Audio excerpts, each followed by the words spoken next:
All right, get ready, because today we're doing a deep dive into roast beef. A classic dish. Yeah, it is a classic. And there's a lot to A it. lot of science involved. Yeah, It can be kind of intimidating for some people, so we're going to unlock all those secrets that's to right. make it Michelin star quality, In your own kitchen. right in your own kitchen. Yeah. We're not just talking basics here. No. This is like next level stuff. Brain-dead beef. So, to start, Yeah. picking out the cut of beef Yeah, that's number one. is very important. Yeah.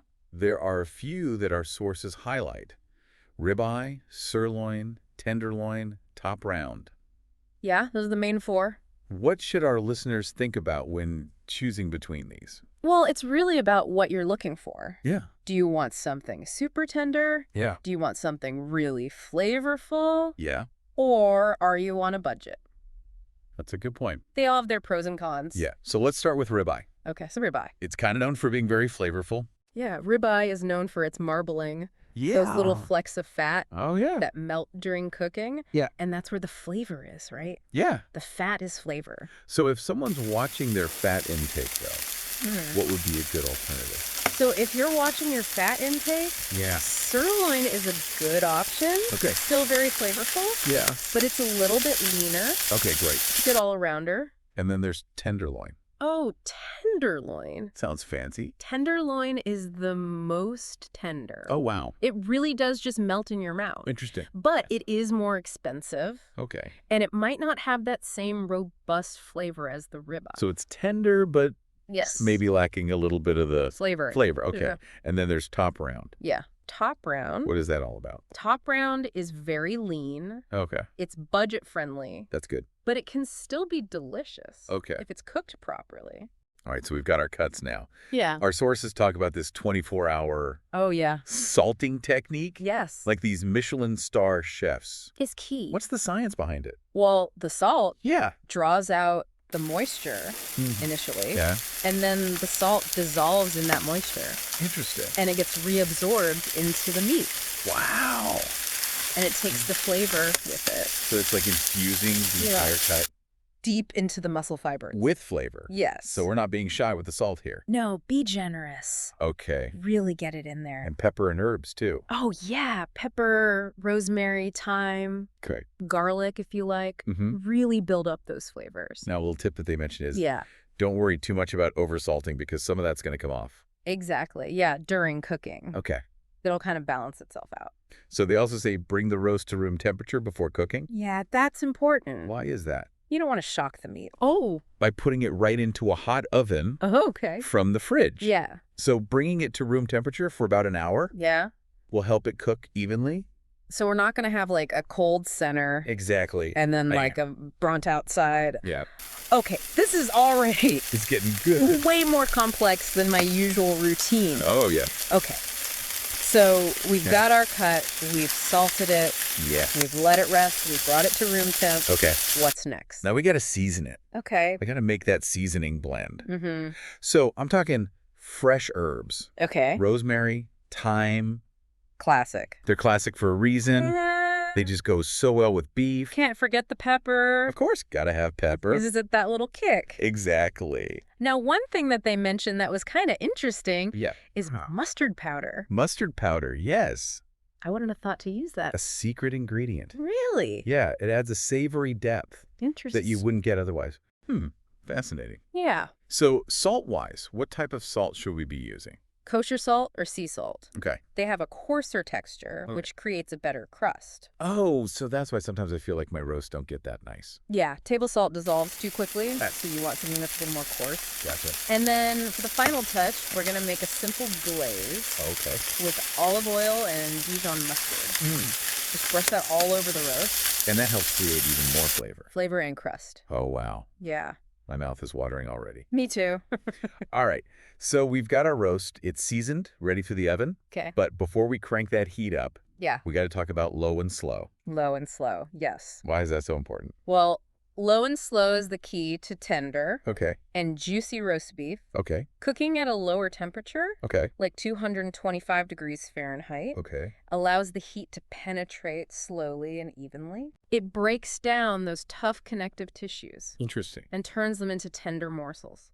So we're not blasting it with heat. No, no blasting. It's like a gentle massage with heat. Exactly. Okay, so Low and slow. low and slow is the way to go. Yeah, it's the key. Now, before it goes in the oven, Yes. they mentioned searing. Searing, yes. Yeah. We want to sear the roast on all sides Okay. in a hot skillet. Okay. This creates a caramelized crust, which locks in the juices Gotcha. and adds a ton of flavor. Okay, I'm seeing it all come together. That's all connected. Searing, then low and slow. Yeah. Okay, so Yeah. how do we know when it's done? Okay, so a timer can be helpful, Yeah. but the key is a meat thermometer. Okay. You got to use a meat thermometer And where do we put that in the roast? into the thickest part, Okay, making sure it doesn't touch any bone. got it. And what temperature are we aiming for? Okay, so for rare, Yeah. you're looking at 120 to 125 degrees Fahrenheit. Oh. For medium rare, 130 to 135. Okay. And for medium, 140 to 145. So I like my meat medium rare. Okay, perfect. So what would I be looking for on that thermometer? So here's a little chef's secret. Ooh, I like secrets. Take it out of the oven when it hits about 125. Oh, interesting. It'll continue cooking as it rests. Oh, the carryover cooking. Exactly. Okay. That'll get you to that perfect medium rare. Okay, so speaking of resting, Yes, resting is crucial. they really emphasize that. It is. Why is that? Well, resting allows those muscle fibers to relax Okay. and the juices to redistribute. Interesting. So it's not just about patience, it's about science. Yeah. You're actually improving the flavor Gotcha. and tenderness. So how do we rest it? Just cover it loosely with foil Okay. and let it sit for 20 to 30 minutes. Okay, and that allows everything to just kind of Yeah, settle down. settle down. Eaten out. All right, now for the moment of truth, Carving. carving, I'm always a little intimidated. Yeah. It can be a little tricky. Any tips? The key is to cut against the grain. Okay. So you want to imagine those muscle fibers. Yeah. And cut perpendicular to them. Okay. This shortens them, making them more tender. So that's how we avoid those chewies. Yes, exactly. Okay, so cut against the grain. Yep. Make sure we have a sharp knife Sharp knife is important. and slice it thin. Thin slices are always more tender. Oh, good tip. Yeah.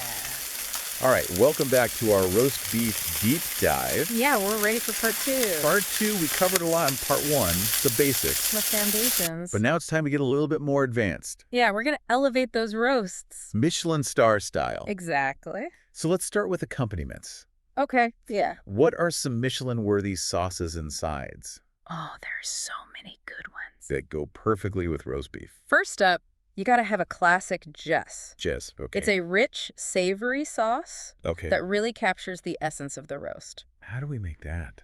You deglaze the roasting pan. What does that mean? So after you take the roast out, Yeah. there's all those little brown bits. Oh, yeah, the caramelized. Yeah, stuck to the bottom. Uh-huh. You add wine or stock Okay. and scrape it all up. Oh, so we're not wasting any of that flavor. No, that's where the flavor is. Oh, that's amazing. What else? Horseradish sauce. Okay. That's a classic pairing. Classic. Why does that go so well? That tangy creaminess Yeah. cuts through the richness of the beef. Oh, so it's like a nice contrast. Exactly, a nice contrast. Okay, and you mentioned earlier Yorkshire puddings. Yeah, Now, those what- are a must. What are those exactly? They're like airy, savory pastries. Okay. And they're perfect for soaking up all that delicious... Oh, so they just like sop it all up. Yeah, it's like a flavor explosion Oh my goodness. in every bite. All right, we got our Jess, we got our horseradish sauce, we got our Yorkshire puddings. What about some veggies? Yeah, we need some greens in there. Roasted vegetables. Perfect with roast beef. What kind of vegetables are we thinking? Carrots, potatoes, Okay, classic. parsnips, Mm. roasted with thyme and rosemary. So it all kind of ties in together. Yeah, the flavors all complement each other. All right, so we've got our sides. Yes. Now let's get into some of these advanced techniques. Okay, yeah. You mentioned sous vide and reverse searing. Yes, those are game changers. Let's start with sous vide. Okay, sous vide. For people who don't know, what is that? So sous vide means under vacuum in French. Fancy. It's a method where you seal food Okay. in a plastic bag Okay. and you cook it in a temperature-controlled water bath. So we're like turning our pot into an oven. Kind of, yeah. Interesting. And why is this good for roast beef? It cooks the roast perfectly evenly, Mhm. no matter how big or small it is. So there's no risk of like overcooking. Exactly. It's very forgiving. So how does it work? So you season the roast, Okay. put it in a bag, Yeah. vacuum seal it, Okay. get all the air out. So it's like its own little... Yeah, it's a little environment. Muted. And then you put that bag in the water bath, Okay. set the temperature, and Yeah. let it go. How long do we let it go for? It depends on the size of the roast. Okay. Could be a few hours. Uh-huh. Could be a whole day. Oh, wow. but you don't have to worry about it overcooking. Interesting. It'll stay at that perfect temperature. So it's foolproof.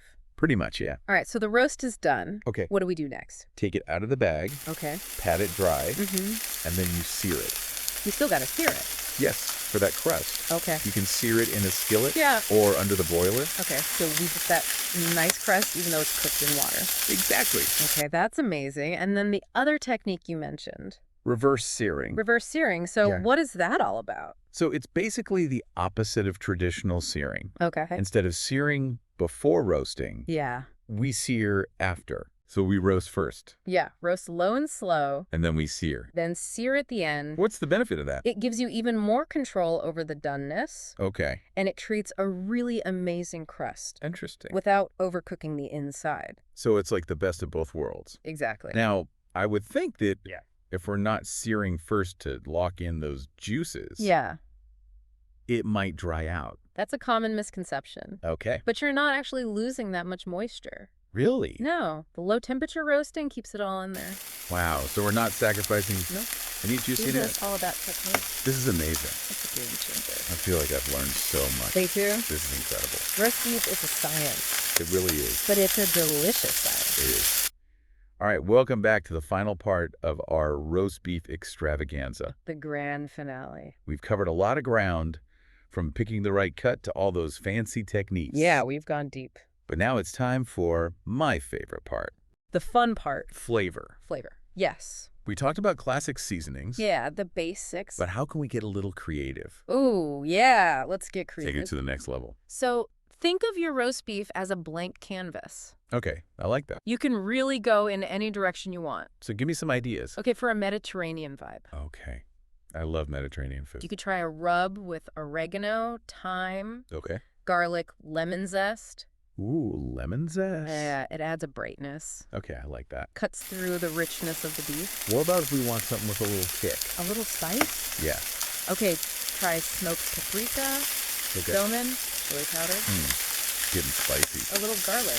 Now we're talking. That'll give you a southwestern vibe. Okay, that sounds amazing. What about something a little more? Adventurous. Yeah. Okay, Asian inspired. Ooh, I like where this is going. Ginger, garlic, Okay. soy sauce, sesame oil. Ooh, that nutty sesame oil. Yes, and a pinch of red pepper flakes. If you want some heat, Now we're really talking. yeah, get creative. So many options. Endless possibilities. So we can play around with rubs and marinades. Yeah. Are there other ways to add flavor? Don't forget about aromatics. Aromatics, okay. So tucking some rosemary or thyme Okay. under the roast while it's cooking, Interesting. that'll infuse it with flavor. Ooh, I like that. It's a subtle but delicious difference. And what about adding liquid to the pan? Oh yeah, you can add wine, Okay. beef broth, Uh-huh. or a combination of both. And that creates A delicious just. the just. Okay. Yeah. Wow, this is amazing. So many ways to flavor roast beef. I feel like I could make a different roast every day of the week, You could. and it would be a completely new experience. Exactly. That's the beauty of cooking. This has been so fun. It has. We've learned so much. We've gone from novice to expert. I feel like a roast beef master. You are. So to all our listeners out there, Yeah. get out there, get creative, Don't be afraid to experiment. try new things. Yeah, have fun with it. And most importantly, What's that? enjoy that delicious roast beef. That's the best part. Thanks for joining us on this deep dive. It's been a pleasure. We'll see you next time. Happy cooking.